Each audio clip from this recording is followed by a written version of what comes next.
Pilipina tayo. Siyempre. Kailangan, ayun talaga yung ano natin culture natin, culture. And then bilang babae, syempre gusto mo yun ganun Pero Tito Boy, sa kanya nga, ibang-iba talaga. Kasi wala sa culture nila yun Okay. and sa values nila. Pag ano sila, honest, straightforward sila Pag sinabi nilang, I like you, yun na yun. Sabi na siya sa akin ng nararamdaman niya.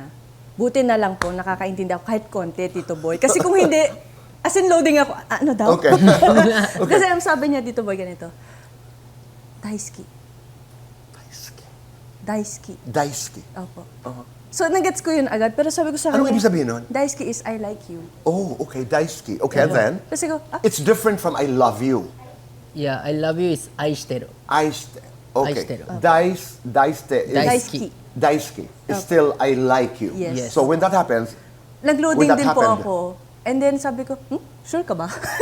Yun and then agad he yun. said, As in like, ilang beses ko pong inano yun sa akin, baka ano lang, nalulungkot ka lang, ganyan. Right. Wala lang yan. I tried to shake it off. Pero siya talagang, no,